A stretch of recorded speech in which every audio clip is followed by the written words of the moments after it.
Nah, kita ada di dalam minggu ke-23 dan khotbah kita hari ini berjudul kebangkitan rohani di dalam hati kita. Kita akan membaca Galatia 5 ayat 16 sampai 25. Perikop ini bicara tentang buah roh dan bagaimana kita menghidupinya. Ada beberapa petunjuk di sini dan kita akan belajar bagaimana kita mengalami kebangkitan rohani.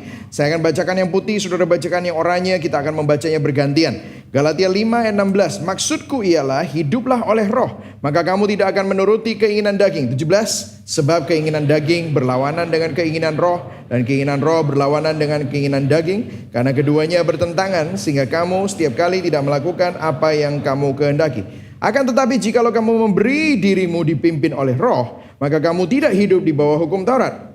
Perbuatan daging telah nyata, yaitu percabulan, kecemaran, hawa nafsu, penyembahan berhala, sihir, perseteruan, perselisihan, iri hati, amarah, kepentingan diri sendiri, percideraan, roh pemecah, ayat 21, kedengkian, kemabukan, pesta pora, dan sebagainya. Terhadap semuanya itu kuperingatkan kamu seperti yang telah kubuat dahulu, bahwa barang siapa melakukan hal-hal yang demikian, ia tidak akan mendapat bagian dalam kerajaan Allah. Tetapi buah roh ialah kasih, sukacita, damai sejahtera, kesabaran, kemurahan, kebaikan, kesetiaan, kelemah lembutan, penguasaan diri. Tidak ada hukum yang menentang hal-hal itu.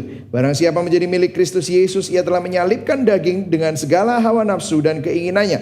Jikalau kita hidup oleh roh, hidup kita juga dipimpin oleh roh. Berbahagialah orang yang mendengar firman Tuhan, memelihara dalam hatinya dan melakukan dalam hidupnya. Nah saudara, saat kita bicara tentang kebangkitan rohani atau kebangunan rohani, seringkali kebangkitan rohani dan kebangunan rohani itu identik dengan KKR. Betul ya saudara ya? Di gereja-gereja saudara akan melihat ada undangan-undangan untuk pergi ke KKR.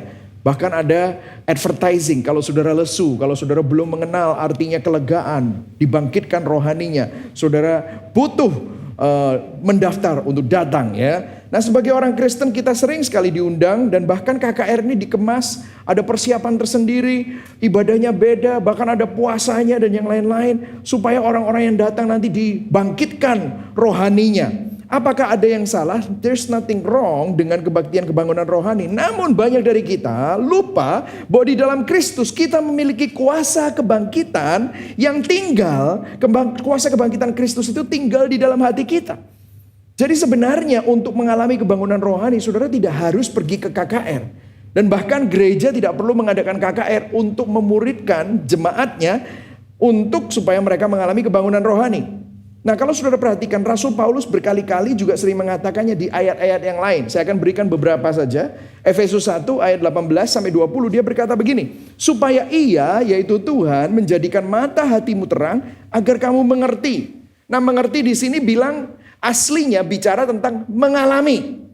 Mengalami apa? Pengharapan apakah yang terkandung dalam panggilannya. Panggilannya itu apa? Minggu lalu kita bicara tentang panggilan. Ternyata panggilannya bicara tentang kuasa, kuasa kebangkitan. Betapa kayanya kemuliaan bagian yang ditentukannya bagi orang-orang kudus. Dan betapa hebat kuasanya bagi kita yang percaya sesuai dengan kekuatan kuasanya. Kekuatan kuasanya ini ngapain? Yang dikerjakannya di dalam Kristus dengan apa? Membangkitkan dia dari antara orang mati dan mendudukan dia di sebelah kanannya di surga. Jadi ternyata ada kuasa kebangkitan yang perlu kita mengerti, alami, dan hidupi. Dibilang katanya Filipi 3 ayat 10. Rasul Paulus juga bicara seperti ini. Ayo baca sama-sama ayat 10. 1, 2, 3. Yang ku kehendaki ialah apa? Mengenal dia dan apa? Kuasa kebangkitannya. Sih saudara lihat. Ternyata kuasa kebangkitan itu tidak perlu saudara harus pergi ke sebuah event atau pergi ke sebuah acara untuk mengalami itu. Kita disuruh mengenal dari hari ke sehari. Roma 6 ayat 4 bicara tentang orang yang dibaptis. Orang yang dibaptis kalau dia masuk ke dalam air, dia bersekutu dengan kematian Kristus. Waktu dia keluar dari air, ayat 4b-nya dikatakan, ayo baca sama-sama 1, 2, 3. Sama seperti Kristus telah dibangkitkan dari antara orang mati oleh kemuliaan Bapa, demikian juga apa? Kita akan hidup dalam hidup yang baru. Ternyata kuasa kebangkitan itu memberikan kita hidup yang baru. Jadi kalau saudara perhatikan di sini, ada suatu kuasa yang sangat besar yang ada di dalam kita, dan kita semua perlu paham bahwa kuasa itu melahirbarukan kita, dan di dalam kuasa itu adalah kuasa yang sama yang membangkitkan Kristus dari kematian, itu ada di dalam saudara dan saya. Yang setuju katakan amin. Ya, di dalam saudara ada kuasa yang sama yang membangkitkan Yesus Kristus dari kematian. Ini bukan sesuatu yang biasa-biasa. Ini sesuatu yang luar biasa. Dan Rasul Paulus ingin agar kita mengalaminya. Nah, poin saya ada 3 yang hari ini. Nomor 1 adalah mengenali tanda kematian rohani, spiritual deadness. Nah, meskipun kita sudah dibangkitkan, kita adalah manusia baru, seringkali kita hidup masih dalam gaya hidup yang mati rohani. Nah, itu apa saja modelnya. Kemudian yang kedua, mengenali tanda kehidupan rohani, spiritual life. Karena kalau ada kuasa kebangkitan, hidupmu akan berbeda. Dan ini akan ada ciri-cirinya. Dan kemudian bagaimana menghidupi dan mengalami kebangkitan rohani. Oke? Kita akan mulai yang pertama. Mengenali tanda kematian rohani, spiritual deadness. Are you ready? Yang ready katakan yes. Yes. Nah, ini kondisi waktu kita dulu belum lahir baru dan masih dikuasai dosa.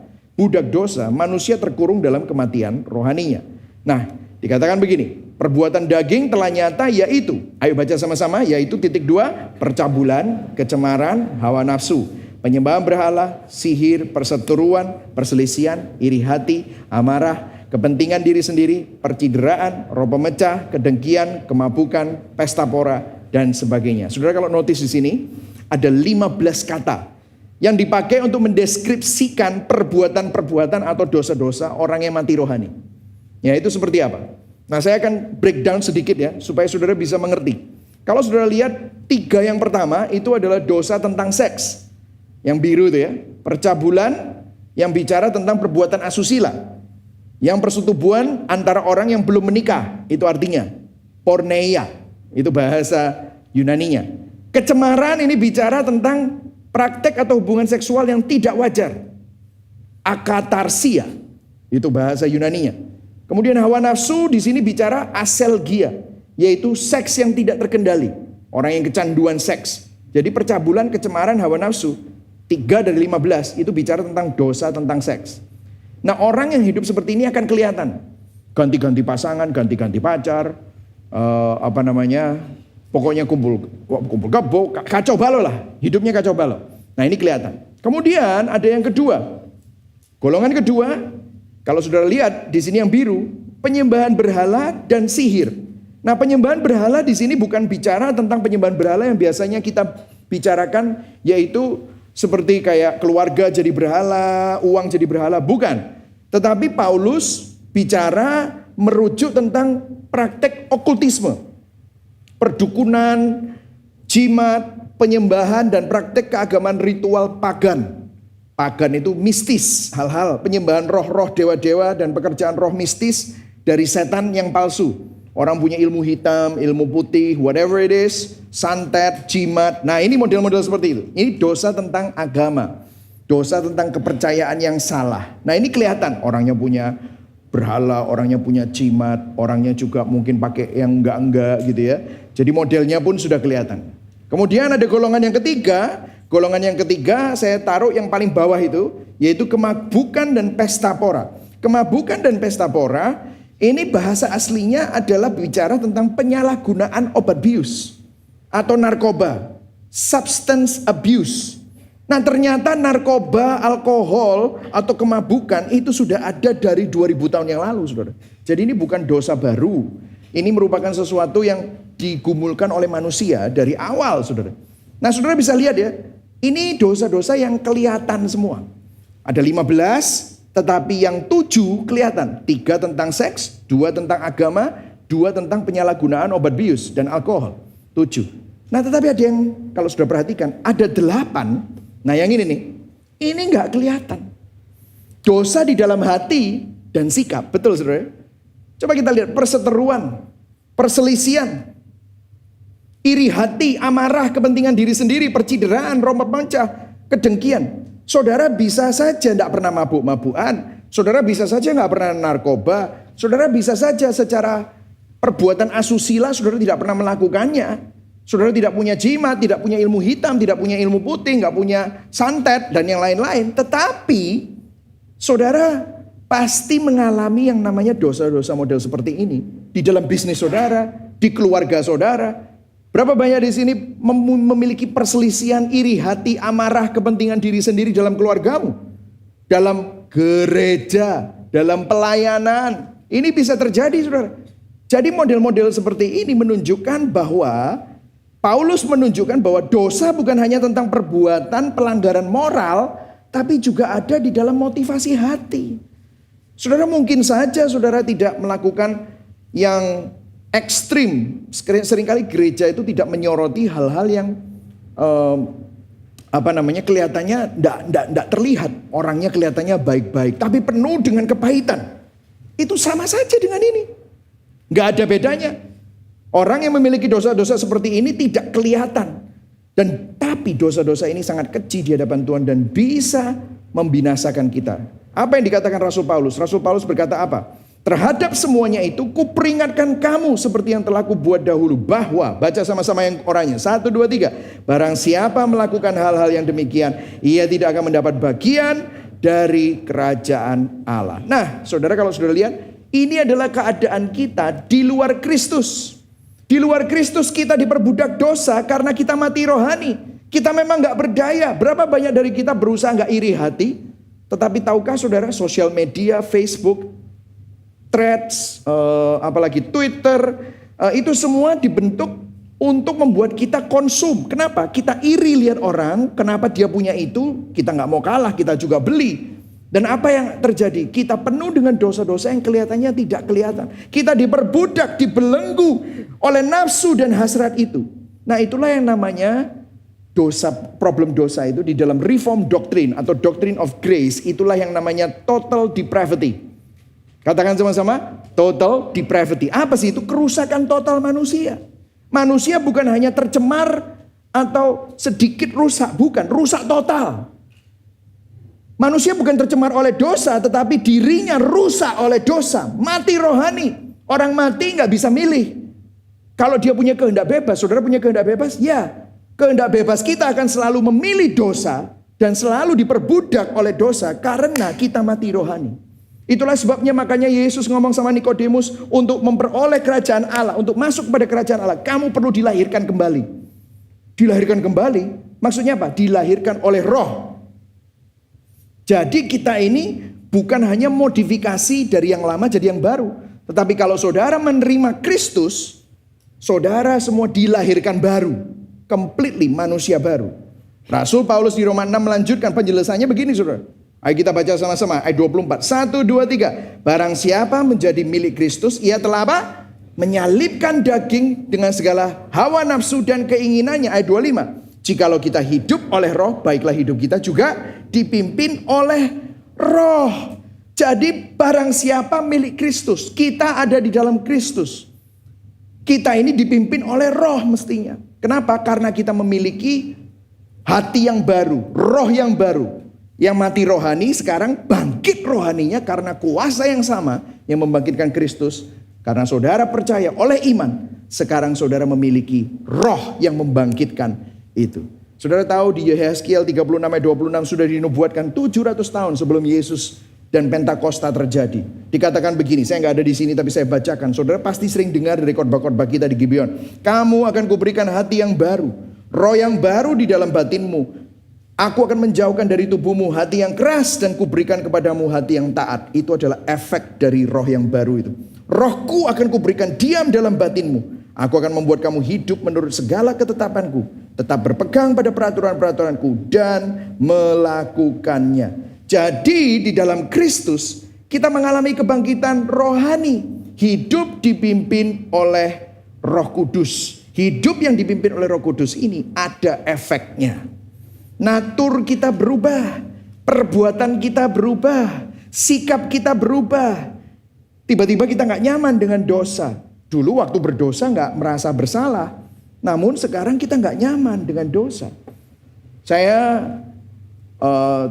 dulu di tengah-tengah teman-teman saya terkenal tukang ngomong kotor, saudara. Ngomong kotor, ngomongnya jorok, kotor, miso. Ngomong jelekin orang, rendahin orang.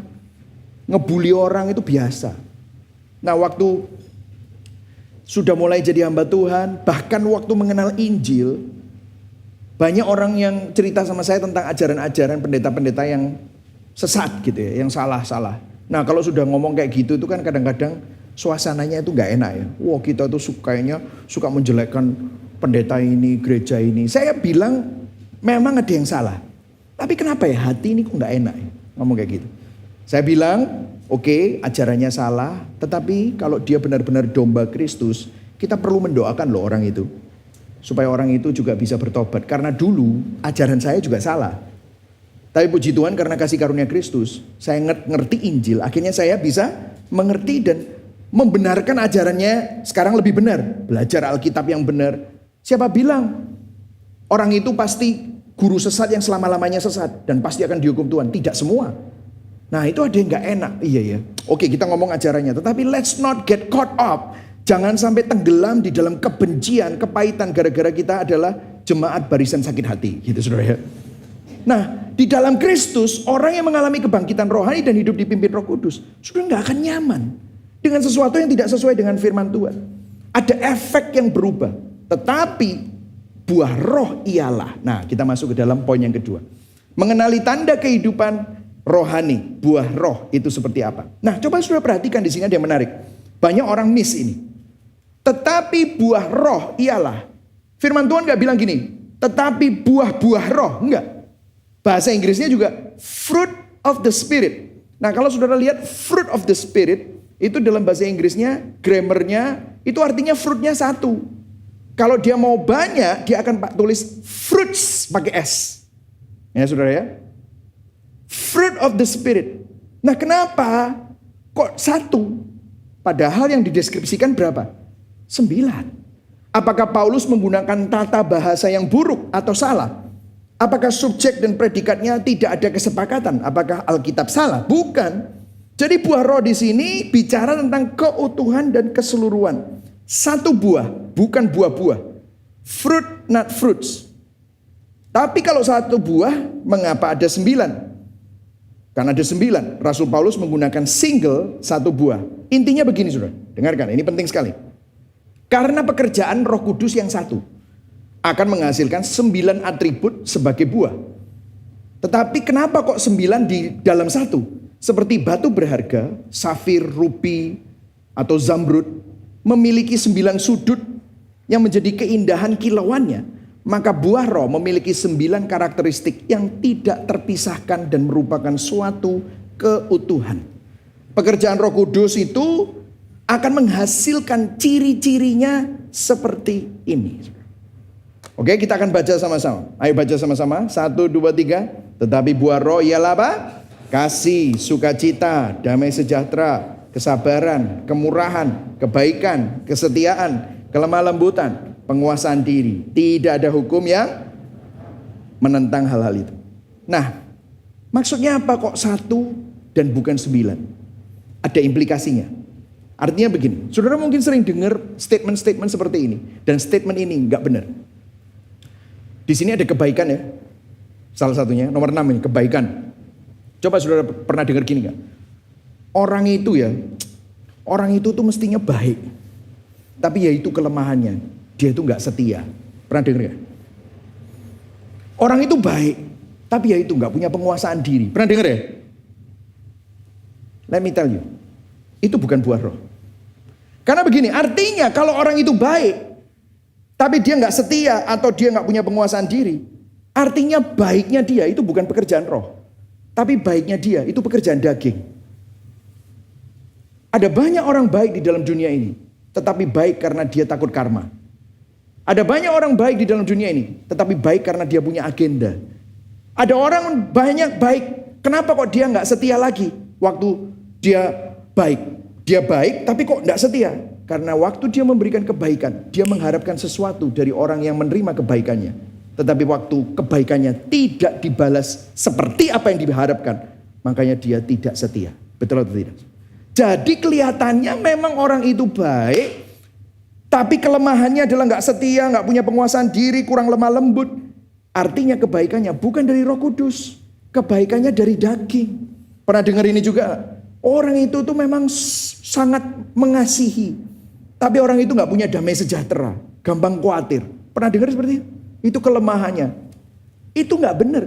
Dengarkan ya saudara, 9 atribut ini. Ini bukan karunia. Oh karuniaku itu mengasihi. Kalau dia penguasaan diri. Wow, nggak bisa saudara. Semua jadi satu. Jadi artinya kalau orang itu mengasihi tapi dia nggak punya damai sejahtera. Artinya begini, mengasihinya dia itu dari daging. Dan kalau mengasihi dari daging pasti punya agenda.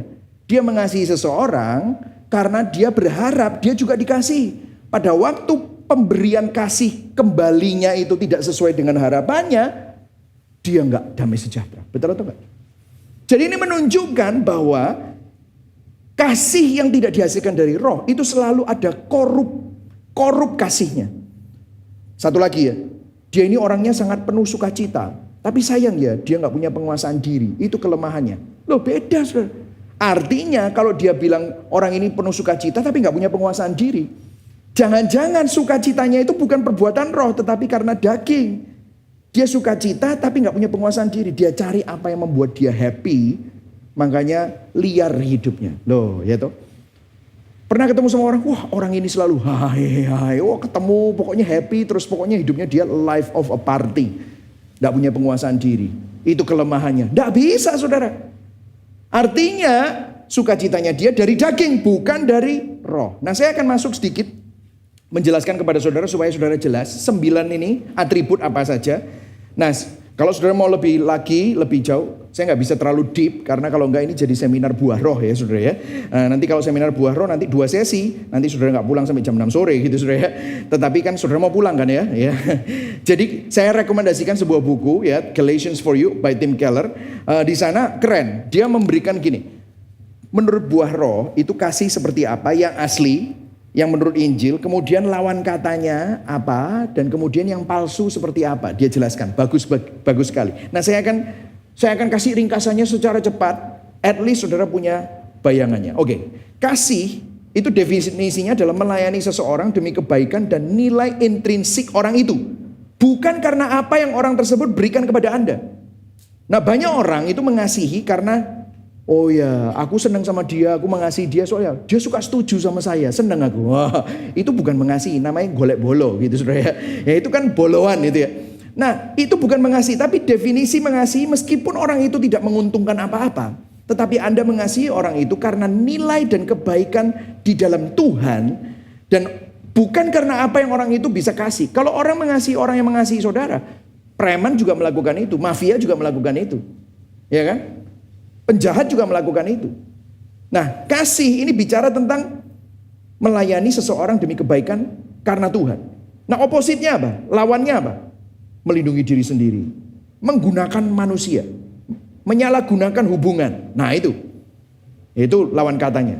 Palsunya apa? Kasih sayang yang egois. Mengasihi seseorang dengan agenda yang sebenarnya menguntungkan diri sendiri. Mengasihi bukan karena pribadi orang itu, tetapi bagaimana cinta orang tersebut membawa dampak pada perasaan tentang diri Anda sendiri. Saudara mungkin mengasihi, ya soalnya aku kalau deket-deket Pak Michael itu ya, waduh pokoknya enak deh. Wah soalnya dia tuh suka setuju sama saya, ya kita tuh cocok. Ya orang cocok itu belum tentu mengasihi saudara ya, memang cocok aja gitu saudara. Tapi kalau mengasihi meskipun gak cocok saudara tetap mengasihi. Nah ini beda. Nah sukacita, kegembiraan dalam Allah dan keselamatannya karena keindahan dan nilainya yang murni. Bedanya sukacita sama happiness apa? Ada yang nanya. Happy sama sukacita, joy apa? Happiness, happy birthday to you ya. Happiness, happy. Itu akar katanya adalah happening. Artinya hatimu bahagia karena keadaan yang terjadi di sekitarmu. Kalau keadaannya baik, happy. Happy birthday to you, dapat kue, dapat hadiah, semua orang nyanyiin, satu restoran nyanyiin, saudara dapat kado, terus nanti bilnya keluar, saudara yang traktir gitu saudara.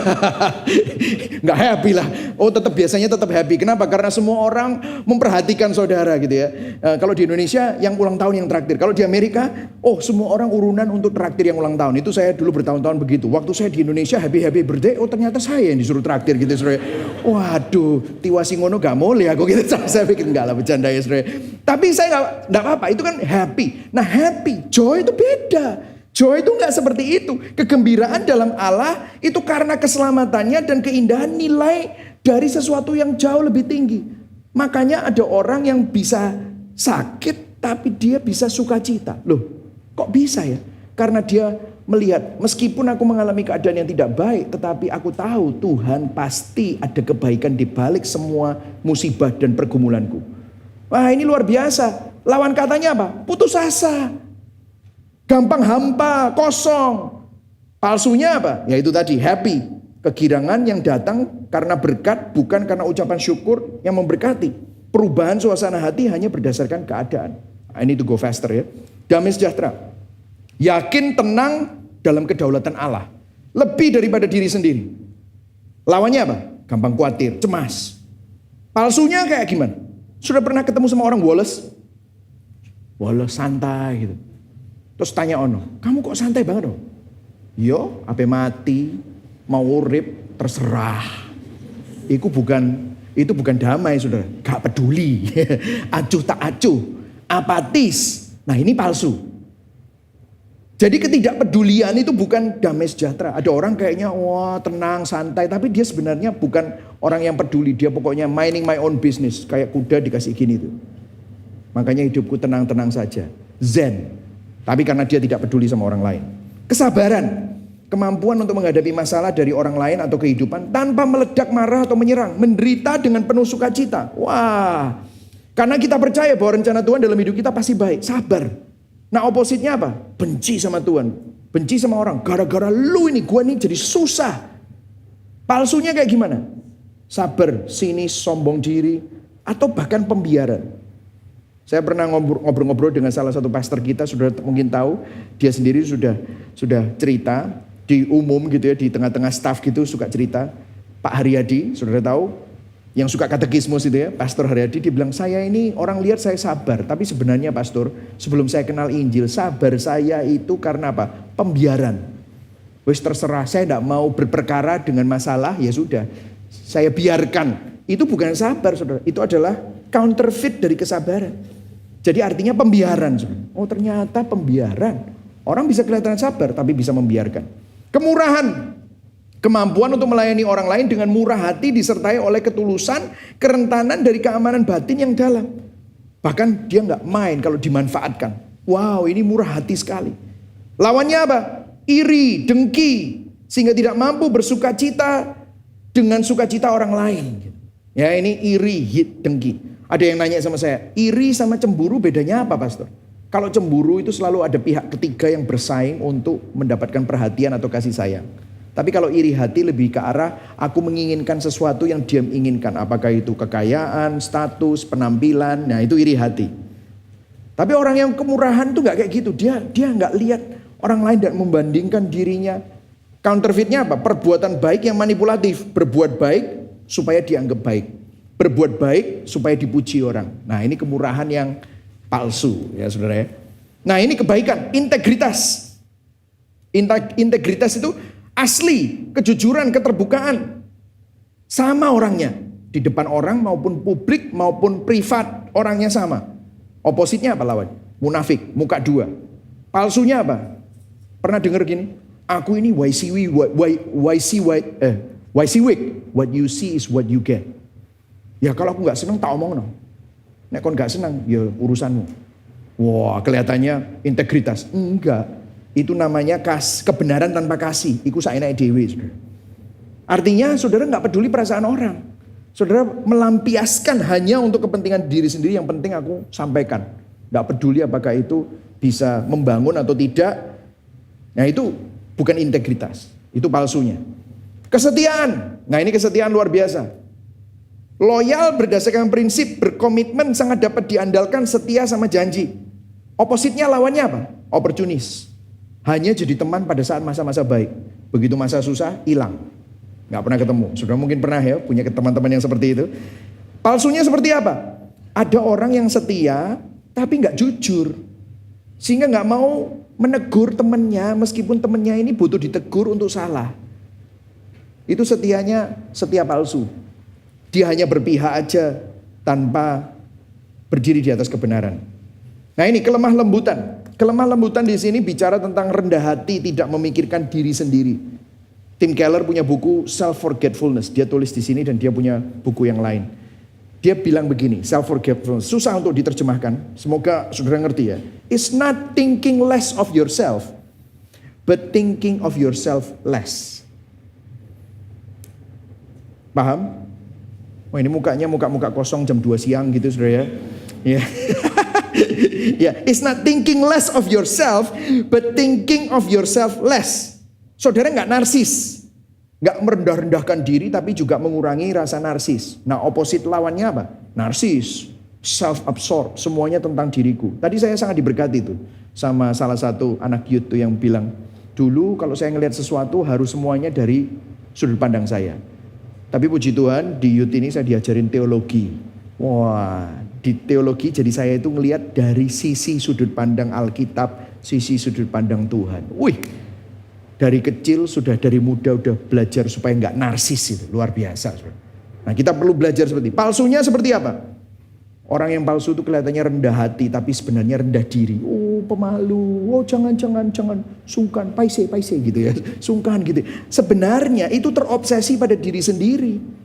Orang yang pemalu sebenarnya sombongnya selangit, saudara.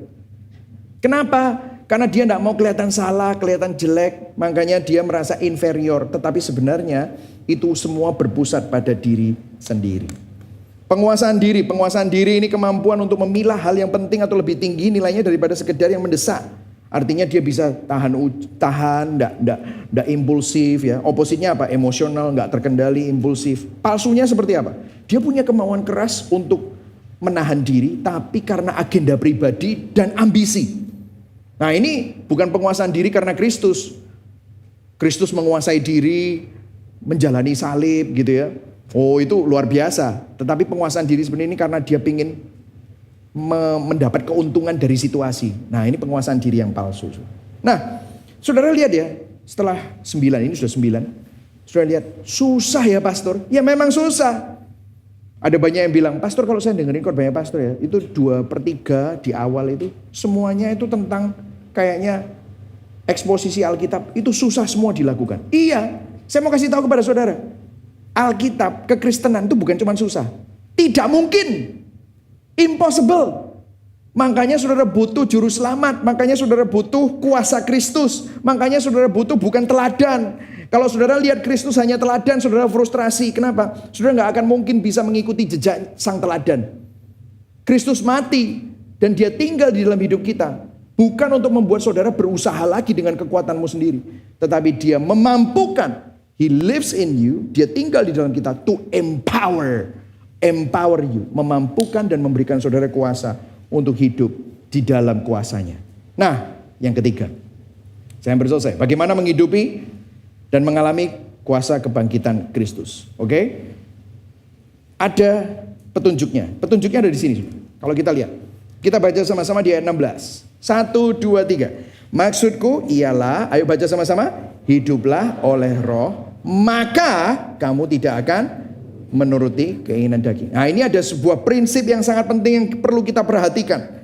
Paulus tidak mengatakan begini, hiduplah oleh roh, perangi keinginan daging. Enggak loh. Hiduplah oleh roh atau gini, tolak keinginan daging. Apa gitu? Enggak. Hiduplah oleh roh, maka. Jadi ada sebab akibat. Nah, saya nggak bilang salah loh ya untuk menolak, memerangi, karena di Kolose juga ada kata-kata aktif. Matikanlah dalam dirimu segala sesuatu yang duniawi. Tapi dari sini kita bisa melihat suatu prinsip sebab akibat yang menarik. Ada sesuatu yang Paulus katakan yang perlu kita pelajari, yaitu apa? Memiliki suatu disiplin yang akan mengarahkan kita pada berkurangnya natur daging kita itu. Natur sifat dosa kita. Sifat manusia kematian rohani kita itu. Ada suatu disiplin rohani yang lebih dari sekedar menghindari dosa. Atau berusaha keras untuk tidak berdosa. Hiduplah oleh roh, maka. Nah, kemudian ayat 18-nya dia bilang begini. Ayo baca sama-sama ayat 18. 1, 2, 3. Akan tetapi, jikalau kamu memberi dirimu dipimpin oleh roh, maka apa saudara? Kamu tidak hidup di bawah hukum Taurat. Nah, dia menyandingkan keinginan daging dengan hukum Taurat. Kenapa kok bisa seperti itu? Kenapa kok dibandingkan seperti itu? Karena begini saudara. Kuncinya bukan melawan keinginan daging dengan hukum atau peraturan. Namun dengan hidup dipimpin oleh roh. Mungkin sudah bingung, kenapa ya peraturan dan hukum itu kok nggak bisa melawan daging? Dengarkan, peraturan dan hukum itu hanya bisa membangkitkan daging. Daging lawan daging akan menghasilkan dosa yang lebih besar. Saya kasih contoh. Oke, saya bukan membuat saudara berdosa ya, tapi berapa banyak di sini punya orang yang saudara nggak suka? Jujur, masa cuma saya? Ada atau pasti? Nah, coba bayangkan mukanya. Nah, bayangkan mukanya lo, bayangkan. Terus saudara bilang sama dirimu, jangan gak suka. Jangan gak suka. Jangan benci. Jangan benci. Kira-kira bisa gak? Nah, ini semuanya, ini bukan pertanyaan jebakan saudara. Saya mau benar-benar tanya, bisa gak? Susah. Kenapa? Karena saudara lihat orang itu, bencana orang itu. Orang itu sudah ngelakuin apa sama aku? Ya sudahlah, pokoknya aku ngampuni, tapi aku gak mau ada hubungannya dengan orang itu. Ya itu belum mengampuni artinya. Ya betul saudara ya. Saya bilang sama saudara, tadi siang ini pasti sudah makan semua ya, sudah makan semua gitu ya. Tapi habis ini kan ada yang ngantuk, wah saudara pingin kopi, wah saudara saya bilang sama saudara, jangan bayangkan latte atau kopi hitam atau boba atau apa, jangan bayangkan ya. Jangan bayangkan. Apa yang ada di pikiran saudara? Saudara pasti mikirnya, latte artnya modelnya hati, ya modelnya macam-macam gitu. Saudara bayangkan itu kenapa? Saya semakin bilang jangan, saudara semakin melakukannya. Misalnya saudara laki-laki ya, terus saudara udah berjanji, saya mau seperti Nuh, membuat perjanjian dengan mataku untuk tidak melihat perempuan lain selain istriku. Wah gitu saudara. Terus saudara lihat jalan di mall, terus tiba-tiba ada perempuan cantik. Jangan lihat. Tapi saudara gitu sekali, 2 kali, 3 kali. Yang keempat kali saudara tidak tahan. Akhirnya saudara lihat. Kenapa kok bisa kayak gitu? Kenapa? Saudara marah sama seseorang. Terus saudara bilang sama saudara, jangan marah. Gitu. Terus tiba-tiba sini keluar asap gitu ya, keluar asap. Kok bisa seperti itu? Kenapa? Let me tell you, hukum Taurat tidak bisa menolong Anda untuk tidak berdosa. Hukum Taurat hanya menunjukkan apa? Kamu memang orang yang berdosa. Jadi intinya bukan melawan dosa, melawan keinginan-keinginan daging dengan daging atau dengan hukum, dengan kekuatan sendiri. Tetapi hiduplah dengan pimpinan Roh Kudus. Nah pertanyaannya begini, bagaimana caranya hidup oleh Roh Kudus? Nah banyak orang bilang bahasa roh Pak, apakah gitu? Pergi ke KKR Pak, apakah begitu? Puasa Daniel Pak, ya kan gitu. Ikutan retreat Pak. Apakah ada semua aktivitas itu di ayat-ayat ini? Tidak ada. Saya tidak menentang berbahasa roh, saya tidak menentang pergi ke KKR, ada kebaikannya ikut KKR. Saya nggak menentang puasa, saya nggak menentang ikutan retreat dan lain-lain. Tapi ayat-ayat ini nggak bicara mengenai hal itu. Hidup dalam roh rupanya bukan dengan berbahasa roh, bukan dengan pergi ke kebangunan rohani, pergi ke sebuah acara, bukan pergi ke persekutuan doa, puasa atau ikutan retreat. Lantas bagaimana? Kuncinya di sini sudah. Kita lihat di sini. Hiduplah oleh roh, maka kamu tidak akan menuruti keinginan daging. Nah, keinginan di sini kita pernah belajar kata-katanya. Kata-kata yang sama dipakai di minggu ke-16. Kita bicara tentang epitumia. Katakan sama-sama, epitumia. Epitumia itu bicara tentang desire yang berlebihan, keinginan dan hasrat atau nafsu yang berlebihan. Nah, keinginan daging ini harus digantikan oleh suatu keinginan yang nilainya lebih tinggi. Roh Kudus juga punya keinginan, daging punya keinginan. Roh Kudus sama daging berlawanan keinginannya. Nah, kita harus menemukan bahwa Roh Kudus punya keinginan itu jauh lebih mulia dan jauh lebih tinggi. Makanya kita perlu menemukan keinginan yang lebih tinggi. Thomas Chalmers, dia seorang penulis yang bicara tentang doctrine of repentance. Dia bilang begini tentang the explosive power of new affection. Ada suatu kuasa yang luar biasa di dalam keinginan yang baru. Dia bilang begini, melekatnya hati pada suatu objek tidak bisa dikalahkan hanya dengan tindakan sederhana. Tidak boleh ini, tidak bisa. Hal itu hanya bisa dilakukan dengan melekatkan hati kepada sesuatu yang lebih kuat dan lebih berkuasa. Begitu juga kecenderungan hati manusia harus melekat pada sesuatu. Jika hati dipaksa untuk mengganti apa yang melekat kepadanya tanpa ada yang gantiin, maka hasilnya adalah kekosongan yang menyakitkan dan rasa lapar yang tidak terpuaskan. Kenapa kok seseorang itu setelah bertobat dia malah kembali lagi ke dosanya? Karena gak ada yang menggantikan apa yang menjadi kerinduan hatinya. Saya kasih contoh ya, semakin saya berumur dan jadi dewasa, dewasa ya, terus berumur gitu aja lah ya saudara. Saya ini gak suka makan all you can eat buffet, gak bisa. Kalau dulu saya senangnya apa? Murah, wakeh, warak, ya kan gitu saudara. Jadi murah, banyak, kenyang. Bicara tentang kuantitas, value for money, ya kan. Nah sekarang saya makannya sedikit saudara. Kalau banyak-banyak ini metabolisme sudah mulai melemah mendekati umur 50. Sekarang makannya nggak banyak, bukan lagi kuantitas, tetapi saya cari yang kualitas. Nah, makannya sama, hatinya senang makan gitu, tapi saya rubah makannya yang lebih sehat, makannya yang lebih kualitas, makannya yang lebih lean ya, cara masaknya bukan goreng-gorengan lagi. Contoh anak kecil yang tidak mengerti rasanya makan enak, menurut dia yang enak adalah kerupuk, ciki, kentang goreng, chicken nugget, ya kan gitu saudara. Tapi semakin dia dewasa, dia mulai mengerti, oh rasanya seperti ini. Maka dia mulai belajar makan daging, makan steak, makan ikan, makan sayur. Nah begitu juga dengan kehidupan kerohanian kita. Dulu kitanya sukanya apa? Hal-hal yang dari dunia, kefanaan, kekayaan, kesuksesan, hal-hal yang vain. Tapi Tuhan ingin kita belajar untuk melihat sesuatu yang lebih indah. Kemudian Thomas Chalmers bilang gini terusannya. Kasih Allah dan cinta akan dunia adalah dua kasih yang bukan hanya saling bertentangan, tetapi bermusuhan dan tidak bisa diperdamaikan sehingga tidak bisa ada di tempat yang sama. Kita sudah melihat tidak mungkin hati dengan dirinya sendiri melepaskan cinta akan dunia terus masuk ke padang gurun, nggak bisa. Hati tidak seperti itu. Ayo coba baca yang biru sama-sama. 1, 2, 3. Satu-satunya cara untuk melepaskan hati dari ikatan lamanya adalah dengan menggantinya dengan ikatan yang baru. Nah, saya kasih contoh ya saudara. Praktikal lagi. Saya pakai iPad untuk khotbah dan menyiapkan khotbah juga. Saya punya iPad ini baru kira-kira 1,5 tahun lah.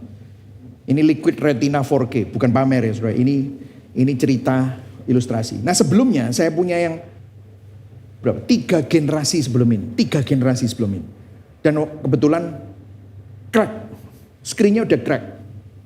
Saya pikir saya betulkan. Tapi saya ngelihat iPad di toko-toko itu saya lihat, wih bagus ya, Liquid Retina 4K. Nah tapi iPad saya udah saya betulkan, jadi saya nggak bandingkan gitu. Bagus ya, ya sudah gini aja, saya beli yang baru, nanti yang itu kalau sudah jadi saya betulkan, saya punya 2, at least saya bisa kasih anak saya atau gimana, saya juga masih bisa nonton Netflix lah apa dari di sana gitu. Tapi setelah saya beli, saya pakai ini. Mata saya terbiasa dengan Liquid Retina 4K, ya kan? Wah, bagus gitu sudah. Terus iPad saya selesai di reparasi. Saya ambil, terus saya buka. Loh ini sempurna nggak Pak? Itu screen-nya. Loh sempurna Pak. Ya seperti ini. Kalau baru ya seperti ini. Loh ini layarnya baru. Iya. Kok elek Pak ya? Ya, menurut saya ini udah bagus dulu. Tapi karena crack, ya. Terus udah gitu saya reparasi, terus saya punya yang baru. Terus saya bandingkan di rumah, apa yang terjadi? Saya nggak mau pakai yang lama lagi. Kenapa? Saya udah kebiasaan ini. Nah, bukan buah roh ya, bukan buah roh. Saya bilang, wes tak sumbangno gereja aja yang lama. Wah, nyumbangnya bukan karena memang murah hati, tetapi karena sudah tidak tertarik sama yang itu gitu saudara ya. Itu bukan buah roh ya, buah roh harus dipraktekkan dalam hal yang lain. Tapi maksud saya begini, saudara-saudara perlu menemukan sesuatu yang nilainya lebih tinggi. Dengarkan. Rahasianya adalah menemukan kenikmatan atau keindahan yang lebih besar dan lebih tinggi nilainya dari semua tawaran kenikmatan dosa atau daging oleh pimpinan Roh Kudus. Yang setuju katakan amin. Nangkep ya saudara? Jadi bukan jangan, gak boleh, atau gak mau. Akhirnya Kristus hanya jadi teladan. Kita harus melihat apa yang dimaui oleh roh. Nah, rahasianya di sini. Jika daging memiliki epitomia, katakan sama-sama epitomia ya. Daging punya epitomia. Lah Roh Kudus juga punya epitomia. Kalau daging apa yang dia maui? Seks. Apa yang dia maui? Kekuasaan. Yang dia maui? Kenyamanan. Yang dia maui apa? Daging itu yang dia maui penerimaan. Tetapi apa yang menjadi epitomia Roh Kudus? Nah, coba kita baca sama-sama di sini. Ayo kita baca. Tadi udah baca ayat 24. 1, 2, 3. 1, 2, 3. Barang siapa menjadi milik Kristus Yesus, ia telah menyalibkan daging dengan segala hawa nafsu dan keinginannya. Maksudnya apa? Epitomianya Roh Kudus itu, you need to take it to the cross. Bawa kepada salib Kristus. Pandang kepada salib Kristus. Mungkin saudara bilang, masa sih kayak gitu kesimpulannya? Jauh banget pastor. No. Gak jauh. Karena Yesus sendiri juga ngomong. Apa sih Roh Kudus? Roh penolong, roh kebenaran. Apa sih fungsinya? Kalau saudara baca doktrin Roh Kudus, pasti akan keluar ayat Yohanes 16. Ini Yesus sendiri yang ngomong, dia berkata, iya. Siapa iya? Roh Kudus. Apa tugasnya? Ayo baca sama-sama. Ia akan memuliakan aku. Sebab ia akan memberitakan kepadamu apa yang diterimanya padaku. Segala sesuatu yang Bapa punya adalah aku punya. Sebab itu aku berkata, ayo baca yang kuning sama-sama. 1, 2, 3. Ia akan memberitakan kepadamu apa yang diterimanya daripadaku. Saudara dengarkan, saya sangat menyukai bagian ini. Banyak pakar Alkitab yang menyebut Roh Kudus sebagai anggota Tritunggal yang pemalu. Kenapa? Karena Roh Kudus tidak suka menarik perhatiannya pada dirinya sendiri. Anda harus mengerti ini. Roh Kudus sangat bersifat kristosentris. Tujuan utama pelayanan Roh Kudus adalah memuliakan Yesus. Makanya saya nggak setuju kalau ada orang yang mengaku dirinya diurapi Roh Kudus tapi menonjolkan dirinya, menonjolkan karunia-Nya. Itu bukan Roh Kudus. Karena Roh Kudus tidak pernah menonjolkan dirinya. Tidak pernah lihat aku Roh Kudus, aku urapanku, mujizatku, karuniaku, nggak pernah. Roh Kudus selalu merujuk dan membawa kita untuk melihat apa. Semua karunia dan pekerjaan Roh Kudus dimaksudkan untuk mengarahkan perhatian kita kepada kasih Kristus dan karya salibnya. Ini kita perlu mengerti bahwa tujuan utama Roh Kudus adalah menonjolkan Yesus. J.I. Packer pernah menjelaskan hal ini dalam khotbahnya. Satu hari dia berkhotbah tentang Roh Kudus dan dia mencari ilustrasi. Terus dia mendapatkan inspirasi dari lampu sorot yang menyoroti dirinya. Dia langsung bilang, saudara tahu lampu sorot ini? Lampu sorot ini tidak pernah menonjolkan dirinya. Guna dari lampu sorot itu bukan, lihat aku lampu sorot, hebat ya aku. Enggak. Lampu sorot itu menonjolkan sorotan sinarnya untuk menyinari bukan dirinya tapi objek yang disinarinya. Sehingga objek yang disinarinya itulah menjadi pemeran utama, menjadi tonjolannya, menjadi perhatian dari orang yang melihatnya. Begitu juga Roh Kudus. Yang melihat Roh Kudus bukan melihat dirinya sendiri, tetapi dia menyadari bahwa tugas lampu sorot seperti Roh Kudus, bahwa yang disorot oleh Roh Kudus bukan lihat aku, lihat kekuatanku, lihat urapanku, tetapi lihatlah salib, lihatlah Yesus, lihatlah karya yang sudah dilakukan oleh Yesus di salib. Kenapa kok selalu disalib? Tadi di ayat 24, salib disebut-sebut terus. Kenapa? Karena di salib yang kudus rela kehilangan kekudusannya supaya kita yang sangat tidak kudus menjadi kudus. Di salib yang kekal rela mati supaya kita yang semestinya dihukum mati menerima kehidupan yang kekal. Di salib yang berharga rela bayar harga supaya kita yang tidak berharga menjadi sangat berharga. Berikan tepuk tangan buat Tuhan, karena itulah Injil. Itulah kenapa Roh Kudus pengen kita melihat ke salib, karena di situ kekuatannya. Dengarkan saudara, Yesus menjalani salib dengan landasan seperti yang dideskripsikan buah roh. Dia penuh kasih, dia penuh dengan kesabaran, dia penuh dengan kemurahan, dia penuh dengan kebaikan, dia penuh dengan kesetiaan. Murid-muridnya gak setia, dia tetap setia. Dia lemah lembut. Pada waktu dia melihat orang-orang mentertawakan dia, dia berkata, ampunilah mereka, karena mereka tidak tahu apa yang mereka lakukan. Serta penguasaan diri. Bagaimana mungkin sang raja pencipta langit dan bumi dipaku di atas kayu salib? Orang bilang, kalau kamu Tuhan, selamatkan dirimu. Bisa gak dia selamatkan diri? Bisa. Tapi dia menguasai dirinya. Karena dia tahu ada nilai yang lebih besar. Penguasaan diri penuh dengan damai dan sukacita. Kok bisa pastor ngomong dengan sukacita? Ibrani 12. For the joy that has been set before him, Jesus endured the cross. Karena sukacita yang diberikan Allah Bapa baginya, dia menjalani salib. Saudara lihat di sini bahwa Roh Kudus hidup oleh Roh. Hidup yang dipimpin oleh Roh akan memimpin kita dan mengingatkan kita, lihat Yesus. Kamu mengalami pergumulan, kamu mulai marah, kamu mengalami sakit penyakit, kamu mengalami gencatan, tekanan, hal-hal yang membuat kamu gak nyaman, mulai marah, kamu mulai kehilangan dan kembali kepada daging. Lihat Yesus, lihat keindahannya, apa yang telah Yesus lakukan, lihat kemuliaannya. Apakah Anda melihat Yesus? Waktu saudara melihat Yesus, tiba-tiba disinilah saudara bisa melihat.